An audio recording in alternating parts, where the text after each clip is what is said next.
आपके दिमाग में हमेशा आता होगा कि अगर मुझे शरीर के अंदर दर्द नहीं होता तो कितना अच्छा होता, मेरे पैरों में जलन नहीं होती तो कितना अच्छा होता, जब मैं शादियों में या किसी दावत में जाता हूं तो सारी चीजें खा सकता तो कितना बढ़िया होता।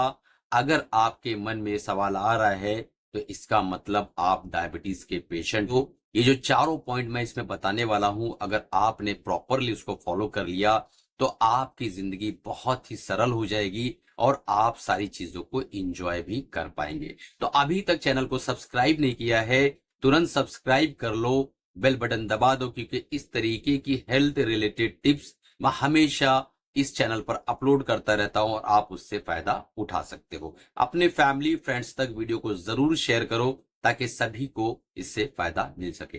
तो चलिए शुरू करते हैं। अगर आपको डायबिटीज है, शरीर में दर्द रहता है, पैरों में जलन रहती है और खाने में मीठे की परहेज करना पड़ रहा है आपको, तो एक जो पहला नियम है उसे आप फॉलो करो। अगर आप किसी वक्त जो है कार्ब ज्यादा ले लेते हैं या खाना में कार्ब ज्यादा आ जाता है या किसी वजह से आपने आधी आइसक्रीम खा लिया, तो जो पहला स्टेप है अगर आप इसको फॉलो करते हो तो आपकी जो शुगर की स्पाइक्स है वो लगभग लगभग 80% कम हो जाएगी।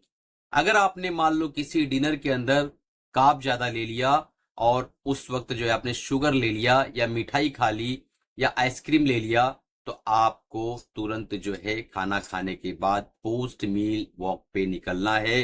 यानी खाना खाने के बाद आप 30 मिनट की वॉक कर लें तो आपकी जो शुगर की स्पाइक्स है वो 80% तक जो है रिड्यूस हो जाएगी, उसकी संभावना बहुत कम हो जाएगी। अब चलते हैं सेकेंड स्टेप पे। अगर आपने खाने के अंदर शुगर ले लिया या कार्ब ले लिया या आपके शुगर की स्पाइक्स बार बार होती है, तो आप खाने के जस्ट बाद एप्पल साइडर विनेगर 1 चमचा 1 गिलास पानी के अंदर डाल के घोल ले और उसे पी ले। इससे 34 से 35% तक का शुगर की जो स्पाइक्स होती है वो कम हो जाती है, क्योंकि इसके अंदर एसिटिक एसिड होता है जो कि बहुत इंपॉर्टेंट रोल प्ले करता है आपके शुगर की स्पाइक्स को कंट्रोल करने। एसिटिक एसिड आपके मसल्स के अंदर वो शुगर्स होते हैं उसका एब्जॉर्प्शन बढ़ा देता है, जिसकी वजह से आपको शुगर के स्पाइक्स नहीं आते हैं और इंसुलिन का अचानक जो इंक्रीमेंट होता है शरीर के अंदर वो रिड्यूस हो जाता है। तीसरा स्टेप है high strength exercise for the short term. यानी अगर आपको शुगर है, आप डायबिटीज के पेशेंट है, या आपको अगर डायबिटीज नहीं है, तो हाई इंटेंसिटी एक्सरसाइज किस तरीके से वर्क करती है आपके डायबिटीज को रिड्यूस करने के लिए। जब आप तेजी से उछलते हैं या तेजी से जंप करते हैं या साइकिलिंग बहुत तेज तेज करते हैं या रनिंग करते हैं, 2 मिनट रनिंग किए, फिर थोड़ा सा आपने आराम किया, फिर 2 मिनट रनिंग किए और फिर आराम किया, जब आप इस तरीके के एक्सरसाइज करते हैं तो आपके मसल्स के अंदर बहुत तेजी के साथ शुगर यूटिलाइज होता है, जिसकी वजह से जो शुगर का रेजिस्टेंस होता है मसल्स में वो कम होता है और इंसुलिन की जो स्पाइक्स है वो काफी कंट्रोल में आ जाते हैं। चौथा स्टेप है बर्बेरिन का खाना।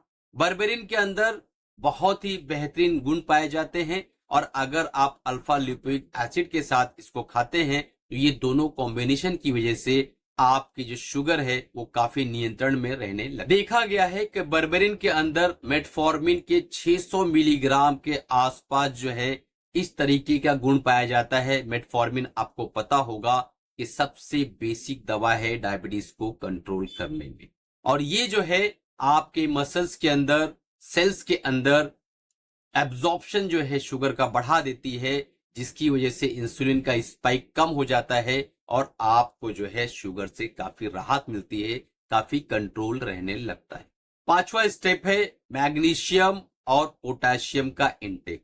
अगर आपके खाने में मैग्नीशियम और पोटेशियम की अच्छी मात्रा है, जो है खरीद कर सप्लीमेंट के तौर पे भी खा सकते हैं। यूजुअली देखा गया है कि अगर आपके शरीर में पोटेशियम की मात्रा अच्छी जा रही है तो पोटेशियम जो है आपके शुगर को लीवर के अंदर स्टोर करने में बहुत मदद करता है।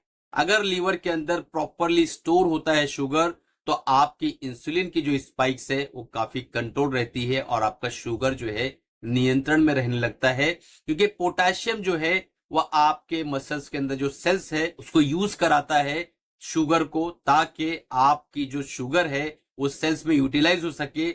अगर सेल्स में यूटिलाइज नहीं होगा, किसी कारणवश आपका मैग्नीशियम कम है, तो वो ब्लड स्ट्रीम में तैरता रहेगा आपका शुगर, और उसकी वजह से ब्रेन को एक मैसेज जाएगा कि पैंक्रियास से इंसुलिन रिलीज करो क्योंकि शुगर बढ़ा हुआ है, जिसके कारण एक नेगेटिव कैस्केडिंग इफेक्ट स्टार्ट हो जाएगा।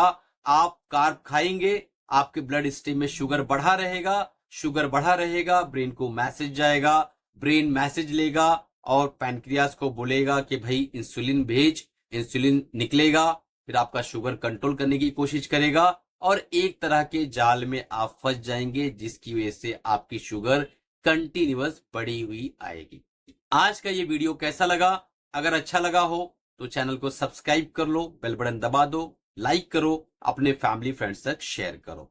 अगर आपको हमसे किसी चीज के बारे में बात करना है, कोई मर्ज के आप शिकार हैं और पूरे हिंदुस्तान के किसी भी कोने में रहते हैं, तो तुरंत संपर्क करिए, फ्री में मुझसे बातचीत करिए और अपना इलाज शुरू कराइए। चलिए, धन्यवाद, थैंक यू।